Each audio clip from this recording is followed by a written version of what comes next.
नमस्कार दोस्तों। जो एक्सप्लोसिव जो वक्फ अमेंडमेंट बिल था, फाइनली फाइनली घिसड़ता पिसड़ता 75 साल के बाद, 77 साल के बाद वो आ ही गया। वो हिस्टोरिकल मोमेंट जब हम चाह रहे थे कि वक्फ को खत्म कर दिया जाए, लेकिन अमेंडमेंट आई है, खत्म नहीं किया जा रहा। और ऐसा क्या चक्कर है, आप सोच के देखिए। जब पार्लियामेंट में इसको लेकर आए थे तब कोई दंगा नहीं हुआ, लेकिन आज अगर अमेंडमेंट की भी बात की जा रही है तो पूरे भारत के अंदर हाई अलर्ट है और यहाँ पे दंगे होने की आशंका है। पूरे कंट्री की आर्मी को भी अलर्ट कर दिया गया है। ये होता है जब आप इनको कुछ देते हैं, उसके बाद इनसे कुछ भी लेना आपके लिए इम्पॉसिबल हो जाता है, जबकि कंट्री का नाम है हिंदुस्तान। और आज मोदी जी की वहां पे बहस चल रही है पूरी गवर्नमेंट की एक वक्फ को लेकर।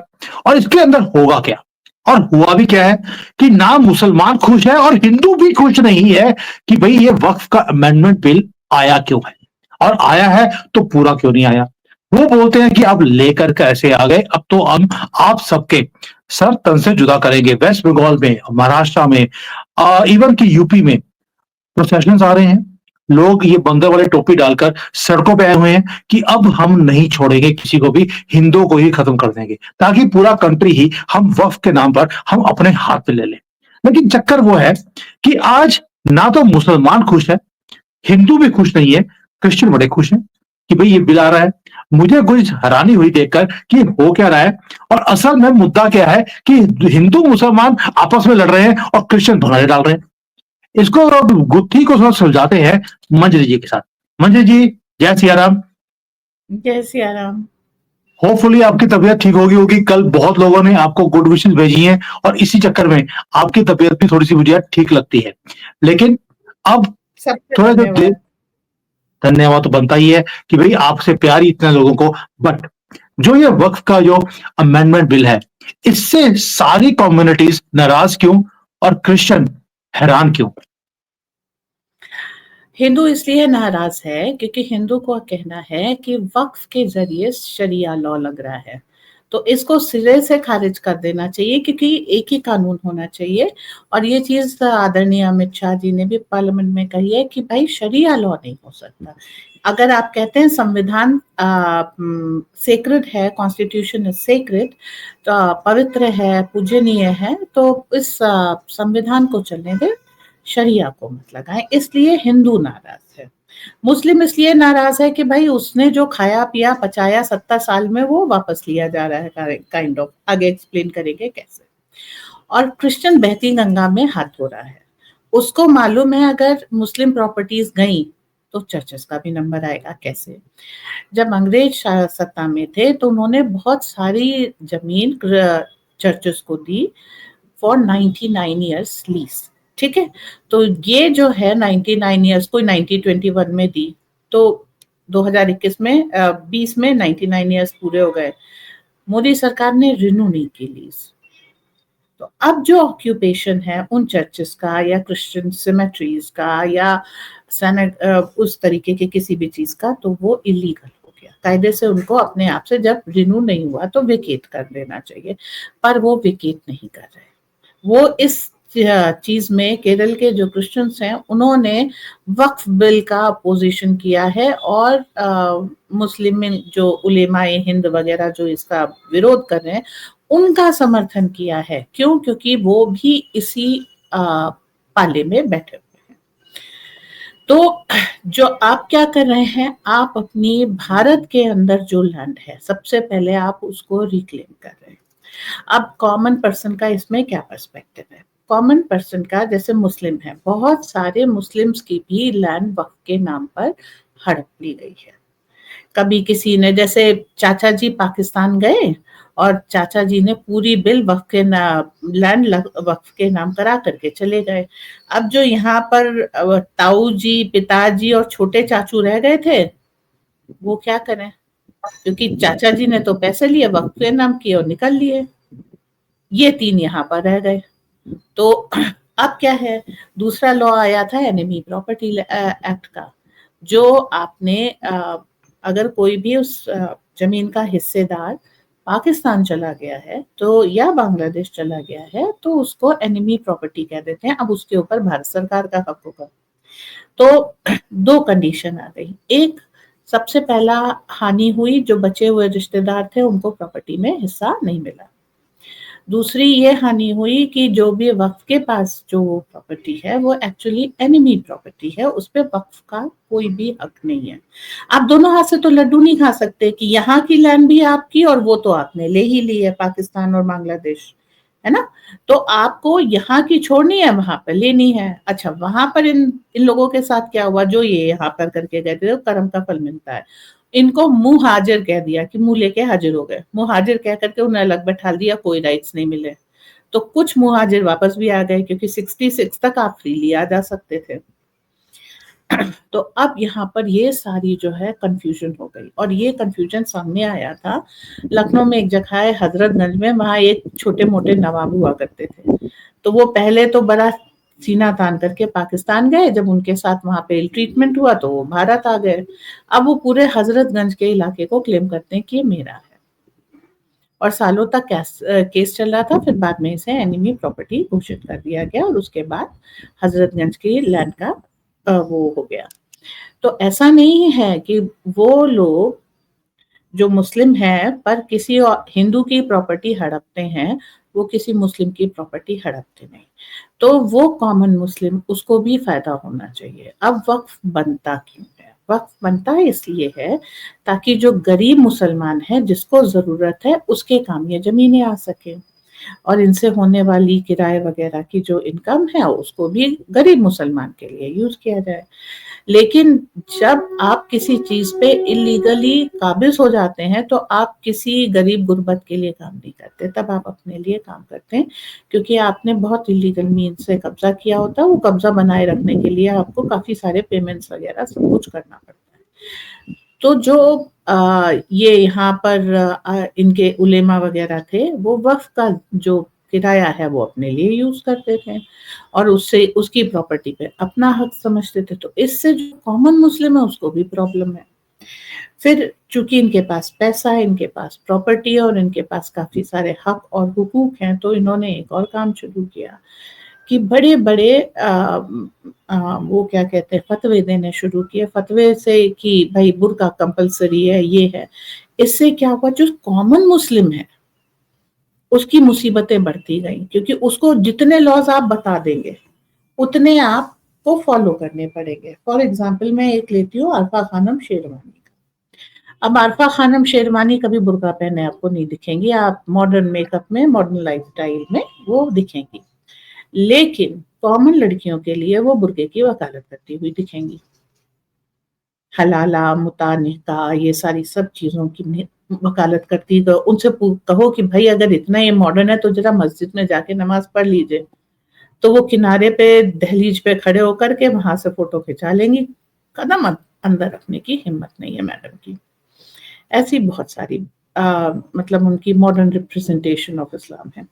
तो चक्कर क्या है कि अब हर जना उसकी नई से नई, और ये कह लीजिए कि मोर मेडेबल बाय द गिवन टाइम, इस तरह की वकालतें देता आ रहा है। तो वक्फ को जो एक जितने भी असीमित अधिकार एक तो कांग्रेस ने दे दिए, फिर उनको फतवे के अधिकार दे दिए, क्योंकि जब वो फतवे देते तो उसका कोई कॉन्स्टिट्यूशनल विरोध नहीं होता था।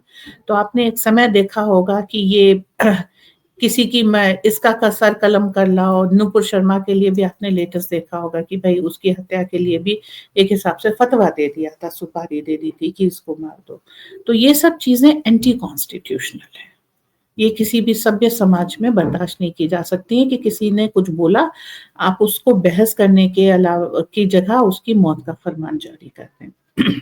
तो इसको कंट्रोल करना बहुत जरूरी हो गया था, और यही चीज अब की जा रही है। अब आप सोचिए, एक जमाने में किसी व्यक्ति के पास पूरी असीमित शक्तियां थी, किसी को मरवा दे, किसी को उठवा ले, किसी भी प्रॉपर्टी पे कब्जा कर ले, कानून की कोई वो नहीं है। और अगर किसी को विरोध करना है तो उसी के घर आके विरोध करेगा, और जज तो होगा नहीं, काजी होगा, वो खुद ही काजी है, तो काजी साहब क्यों कहेंगे कि मैंने गलत कब्जा किया तुम्हारी जमीन पे? तो ये सब चीज को जब आप चेक्स में लाएंगे, बैलेंसेस में लाएंगे, तो बवाल तो होगा। अब कॉमन मुसलमान को एक्चुअली इससे कोई सरोकार नहीं है, लेकिन उन्होंने बता दिया कि भाई ये इस्लाम खतरे में है, तो बेचारे आ जाते हैं, नहीं चीज समझते इस चीज को। काफी सारे लोग हैं। मंजू जी, आपकी वॉइस जो है काफी ज्यादा डिस्टर्ब आ रही है, लोग पंखे की आवाज आ रही है शायद। एनीवेज, नहीं, हवा चल रही है बहुत यहाँ पर इस समय। कोई इशू नहीं। ओके, तो इसलिए इन लोगों को कंट्रोल करना जरूरी हो गया था, और यही लोग पैसे दे करके, इन्फ्लुएंस यूज करके इस समय दंगे वगैरह कराने की कोशिश कर रहे हैं। पर आप विश्वास रखिए, अगर आप थोड़ा भी संभल के चलते हैं तो ऐसी कोई चीज ये कर नहीं पाएंगे। जी मंजू जी, तो आपने समझा दिया कि जो हिंदू पक्ष है वो नाराज क्यों है, मुसलमान पक्ष नाराज क्यों है, और क्रिश्चियंस को दिक्कत क्या है। लेकिन मुझे ये बताइए कि जो ये बिल है, आपको लगता है कि लोकसभा में और राज्यसभा में ये पास हो सकता है? गवर्नमेंट माइनॉरिटी में है, मैं माइनॉरिटी बोल रहा हूँ, वैसे तो मेजोरिटी है, क्योंकि अलायंस इलेक्शन से पहले हो चुका था। आई अंडरस्टैंड दैट, बट फिर भी जो दोनों बाबू लोग हैं जिनके ऊपर, सर के ऊपर आज गवर्नमेंट चल रही है, दोनों का जो वोट बैंक है वो मुसलमान वोट बैंक भी है, क्या वो उनको नाराज कर सकते हैं? देखिए, इसमें काफी एंगल्स और भी हैं। अभी आपने देखा सुप्रीम कोर्ट की, राष्ट्रपति भवन की कुछ कुछ जमीनों को वक्फ ने क्लेम करना शुरू कर दिया है। तो ये जो अनरूली क्लेमेशन है, अंबानी के अंटीला को क्लेम करना शुरू कर दिया है, this has to go. And appeasement के लिए कांग्रेस ने क्या किया था 2014 में, जब सरकार जाने वाली थी, उससे कुछ समय पहले काफी बड़ी प्रॉपर्टीज इनको दे दी थी। तो this has to come in control. और ऊपर से विरोध करना कुछ लोगों की ये हो सकती है, मजबूरी हो सकती है, पर अंदर से सब लोग जानते हैं इसे कंट्रोल नहीं किया गया तो ये उनके लिए भी मुसीबत बन जाएगा। क्योंकि ऐसे तो आप किसी भी लैंड पे खड़े होकर कह देंगे ये हमारी है। देखिए, आपको पता है सड़क पे नमाज क्यों पढ़ी जाती है? क्योंकि जहां पर एक बार नमाज पढ़ ली गई वो चीज वक्फ की हो जाती है। ओके, इसलिए सड़क पे नमाज पढ़ी जाती है। तो आपने सबसे पहले क्या किया? सड़क पे नमाज पढ़ना बंद कराया। तो आपकी ईद के ऊपर आपने सड़क पे नमाज नहीं देखी होगी। मौलाना आदि भी लॉ एंड ऑर्डर मेंटेन करने की कोशिश कर रहे थे। तो एक हाथ में कंप्यूटर, एक हाथ में कुरान का, ये सबसे बड़ा रिजल्ट निकला कि 10 साल बाद, देखिए हर चीज में समय आता है, तो 8-10 साल बाद आपको जो प्रीचिंग है वो अपने फेवर में मिल रही है। सेकेंडली क्या है कि अंडर करंट कुछ और होती है, ऊपर से दिखावा कुछ और होता है। कुछ पार्टीज वॉकआउट कर जाएंगी, कुछ प्रोटेस्ट स्टेज करेंगी और बिल पास हो जाएगा। ये नौटंकी हम लोग बहुत बार देख चुके हैं। अब आते हैं दोनों, चंद्रबाबू नायडू और नीतीश बाबू, दोनों बाबुओं के पास जो वोट बैंक आप कह रहे हैं मुस्लिम है, लेकिन मुस्लिम वोट बैंक इरेलेवेंट हो चुका है 2014 में, जब थंपिंग हिंदू मेजोरिटी के वोट बैंक से मोदी आए हैं। और मोदी ने इस सफलता को बहुत बार रिपीट किया है। अब 2024 में आप कह सकते हैं कि मोदी को सीटें कम आई है। भाई साहब, मैं बार बार कह रही हूँ, वो एक स्ट्रैटेजिक डिफीट थी जो मोदी ने ली है भारत को शांत रखने के लिए। वरना मादुरो जैसा व्यवहार जो वेनेजुएला की सरकार के साथ अमेरिका ने किया था, भारत में हो जाता। जो पप्पू जी को 99 मिली है, वो 99 उनको गिफ्ट की गई है ताकि तू चुप बैठ जा। अब उस 99 में भी तो अभी आप ऑफ लेटली सुन रहे थे कि बहुत सारे लोग मोदी जी को अप्रोच कर रहे हैं। ऐसा तो है नहीं। तो क्रॉस पार्टी लाइन वोटिंग नहीं होती है। और राहुल गांधी का कितना बड़ा कब्जा है कांग्रेस के ऊपर, ये हकीकतें हम सब जानते हैं। ममता की पार्टी के लोग अप्रोच कर रहे हैं, कहीं किसी पार्टी के लोग, और क्रॉस पार्टी सहमति लेना अमित शाह के लिए बाएं हाथ का खेल है। ठीक है, तो वो वोट्स मैनेज कर लिए जाएंगे, चिंता मत करिए। आपको, उनको वक्फ बिल पास चाहिए ना। ये दोनों गुजराती ऐसे हैं कि इन्होंने सोच लिया वो होएगा। उन्होंने कहा वक्फ बिल एक्ट बनेगा तो वो एक्ट बनेगा, बात खत्म। मंजू जी, मुझे बताइए, चलिए एक और ऑफ द चीज बात करते हैं कि वक्फ के ऊपर आपने बोल दिया कि भाई जो पुरानी प्रॉपर्टीज इन्होंने ऑलरेडी हड़प ली है उसको टच नहीं किया जाएगा, नई वाली हम करने नहीं देंगे। अगर वो चीज है तो इसके ऊपर भी बड़ा विरोध है हिंदू का कि 10 लाख एकड़ आप लेकर बैठे हैं फ्री ऑफ कॉस्ट। आपने जहां मन किया उसको बोल दिया ये हमारी प्रॉपर्टी हो गई और हमने मान लिया कि ठीक है ये आपको दिया।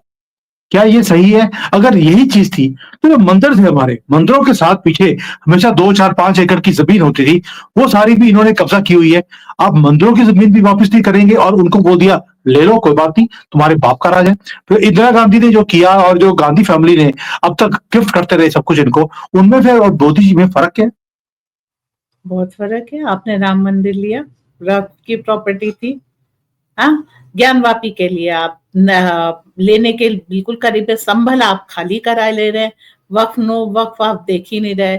जामा संभल की जामा मस्जिद को आपने कह दिया वो डिस्प्यूटेड लैंड है, और उसके बाद डिस्प्यूटेड लैंड का मतलब अब इसकी जांच होगी। जब जांच होगी तो उसके अंदर से तो मंदिर निकलेगा, क्योंकि इन्होंने तो कोई मस्जिद कभी बनाई ही नहीं थी। तो आप शब्दों और कर्मों, अब जब आपसे कहते हैं ना actions are louder than words, तो भाई साहब जरा एक्शंस को देखिए। एक्शन क्या कहता है? एक्शन कहता है कि हर जब जियो टैगिंग होगी, ठीक है, वक्त की जितनी प्रॉपर्टी है उसकी जियो टैगिंग होगी। एक बार वो कर चुके हैं, ऐसा नहीं है। ये वो इसलिए करा रहे हैं ताकि वो जो पिछला काम किया है उसकी वैलिडिटी बाय लॉ आ जाए। भारत की हर प्रॉपर्टी की जियो टैगिंग हो चुकी है, ठीक। लेकिन वक्फ में ये क्लॉ डालना जरूरी है ताकि जब आप जियो टैगिंग करें तो ये चीज वैलिडेट हो। ओके, अब क्या है कि उसमें मान लीजिए मेरी किसी जमीन को उन्होंने वक्फ ट्रिब्यूनल में चढ़वा दिया है तो पेपर निकाल के देखे जाएंगे, पेपर मेरे मेरे पास हैं। चढ़वाया मैंने? जी नहीं, चढ़वाया किसी और ने। तो कब्जा क्या हो गया? इलीगल। फिर क्या होगा? स्ट्रिक्ट एक्शन ऐसी इलीगल प्रॉपर्टीज में। वो जिसने चढ़वाया और जिसने वक्फ क्लेम किया उस पे हो गई, मेरी प्रॉपर्टी मुझे मिल जाएगी। ये लॉ है तो हम कहाँ दे रहे हैं? हम तो हर चीज का हम ये बहुत प्रॉपरली कह रहे हैं, every property which is with Waqf will be verified, जैसे संभल इज बीइंग वेरीफाइड। कहनाना, नू ऐसे एरिया जहां पर मतलब 88% इनका कब्जा हो गया है, 90% हो गया है, कहीं कहीं 100% हो गया है। Everything will be verified. Each and every monument will be verified. ठीक है, ताजमहल के ऊपर भी लोगों ने केस डाल दिया था जिसको ये वक्फ की प्रॉपर्टी कहते हैं, और एक बार तो ये हो गया था शाहजहां ने से वक्फ कब किया जरा ये बता दूं। ओके तो हर चीज को मतलब कहने का तरीका होता है। एक कहते हैं खाना खा लीजिए, भोजन कर लीजिए, और एक होता है खा ले जाके। तो मोदी जी बहुत प्यार से भोजन ग्रहण करें प्रभु ऐसे करके बात करते हैं। उसके बाद जब प्रभु नहीं सुनते हैं तो मोदी जी की मर्जी चलती है।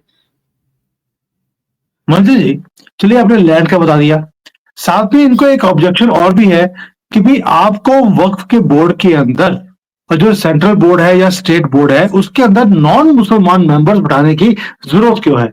भाई वो अपना चला रहे हैं, चलाने दीजिए। आपने बोल दिया कि सबकी टैगिंग हो चुकी है, जमीन है हमने वापस ले लेनी है, आपको अपना बीच में बंदा बढ़ाने की जरूरत क्या है? वक्फ का हक कॉमन मुस्लिम का है, आज तक आप काबिज थे, आपने दिया नहीं।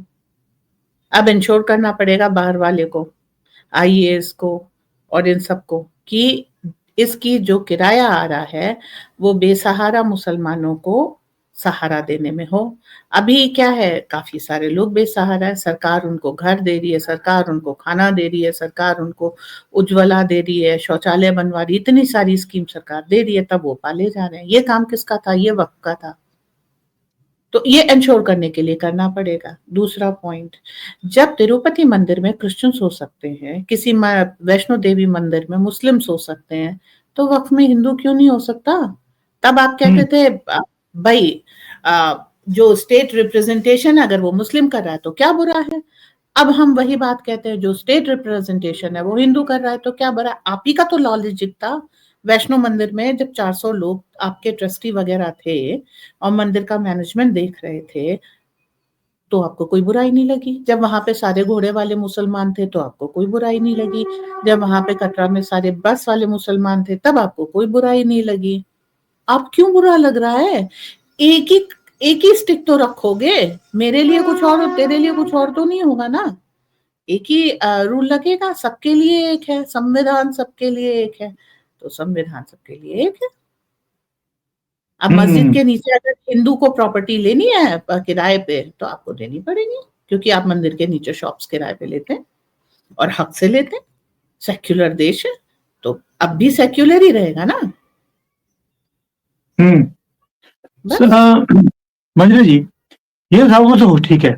आपको नहीं लगता कि जो पूरा का पूरा स्ट्रक्चर है वक्फ का, उसके अंदर भी चेंजेस चाहिए? ये तो ठीक है कि आपने एक बात भी उठा दिया, उसकी चलेगी नहीं चलेगी उसका तो सर तन से जुदा कर देंगे। अगर उसने कोई फैसला दे दिया which is against the Muslim community, उसका सर इन्होंने बोल देना सर तन से जुदा। वो भी बेचारा अपनी जान को बचाने के लिए वो कोई भी ऐसी हरकत नहीं करेगा। जब तक आप स्ट्रक्चरल चेंज नहीं करते इसके अंदर, आपने बोल दिया रेट्रोस्पेक्टिव नहीं होगा, पुरानी प्रॉपर्टीज इनके पास है, इनके पास ही रहेगी, हम तो आगे के लिए रोक लगा रहे हैं। Is that fair? अगर मेरी प्रॉपर्टी वक्त ने कब्जा कर ली है और 1980 में किया और आज मैं कागज लेके चली जाऊं, तो कैसे नहीं होगा रेट्रोस्पेक्टिव? कुछ चीजें भाई साहब कही जाती हैं इसमें पॉलिटिक्स में, पर actions are louder than words, बार बार मैं कह रही हूँ। एक्शंस विल बी टेकन, और फ्यूचर में आप कोई कब्जा नहीं कर सकते, पुराना तो हम हलक में हाथ डाल के निकाल लेंगे। ठीक है, विरोध इसी बात का हो रहा है कि पुराना निकाल लेंगे, नया नहीं ले सकते, इसका कोई विरोध नहीं हो रहा। पुराना चला जाएगा तो इनकी सारी हुकूमतें चली जाएंगी, फिर इनके पास पैसा नहीं होगा जिससे ये आंदोलन जीवी खरीद सके। जब पैसा नहीं होगा तो फिर लोग इनकी सुनेंगे नहीं, तो फिर इनके फतवे कौन मानेगा? ये क्या कहते हैं, नुपुर शर्मा का सर कलम ले करा लो, मैं 23 लाख दूंगा। तो जब 23 लाख नहीं होंगे तो आप फतवा नहीं देंगे, तो नुपुर शर्मा आराम से उन किसके पास फुर्सत है फिर नुपुर शर्मा को जाओ ट्रैक करो, उनको ढूंढो कहाँ रहती हैं, फिर उनके ऊपर अटैक करो। खत्म हो गई ना। देखिए, हम्म हर चीज के पीछे एक आर्थिक तंत्र होता है, और इनका आर्थिक तंत्र अपराध के लिए यूज हो रहा था। अगर मुसलमानों के उत्थान के लिए यूज हो रहा होता तो किसी को कोई ऑब्जेक्शन नहीं था, आपको मुझको भी नहीं होता। लेकिन इन्होंने अपराध इतने कर दिए और इतना ज्यादा पूरे समाज को आपराधिक प्रवृत्ति का बना दिया कि कहीं ना कहीं तो कंट्रोल करना पड़ेगा। हम्म और सारा सब कुछ करके आपने पाकिस्तान बनाया, ठीक, क्या हालत है देख लीजिए, बांग्लादेश की क्या हालत है देख लीजिए। तो आप उसमें भी कुछ भला कर सके होते तो हम कहते चलो ले लो। ओके, फिर अल्टीमेटली फिर क्या होगा? ठीक है, करेक्शन आएगा, करेक्शन आ रहा है। चलिए, अब ये आपने बोल दिया करेक्शन आ रहा है, करेक्शन आएगा भी। पूरे देश में रेड अलर्ट जारी कर दिया गया है। लेकिन एक चीज तो तय है कि भारत में अब हिस्ट्री रीराइट की जा रही है, and it's a history in making, this we can see. जो हम बोल रहे थे बहुत देर से, रिक्वेस्ट थी वक्फ कब आएगा, वक्फ कब आएगा, अब आ गया है। तो भी हिंदू नाराज है कि वैसा नहीं आ रहा जैसा हम चाहते थे। कि आप जैसा चाहते थे, जैसे मंजरी जी ने अभी समझाया, मुझे भी कई डाउट्स है जो इन्होंने क्लियर किए। चीजें वैसी नहीं आती हैं जैसी हम चाहते हैं, वैसी आती हैं जैसी आनी चाहिए। जिसकी देश को जरूरत है वो चीज लेकर आई जा रही है।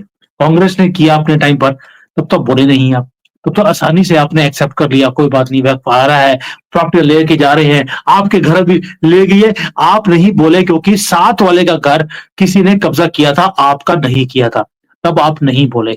और आज जब अमेंडमेंट लेके आया जा रहा है तो भी हिंदू बोल रहा है मोदी से कुछ ना हो पाएगा। मुझे लगता है अपने गिरिबान में झांकना ज्यादा जरूरी है, बजाय कि हम हर चीज पे मोदी जी के गिरिबान में झांकने देखने की कोशिश करते हैं कि इन्होंने कौन सा काम नहीं किया है। जो कर रहे हैं ये भी कोई छोटा काम नहीं है। It is something which was impossible to be done in this country. अब जो कर रहे हैं, he knows what is doing, let him do it. ये वक्त बताएगा कि जो ये काम कर गए इसका अगली पीढ़ियों के ऊपर क्या असर पड़ेगा। Just wait and watch history in making. Thank you Manjari ji, जैसे समझाया आपने मेरे भी दिमाग के धागे खोल दिया आपने। Thank you. जय सिया राम। जय सिया राम।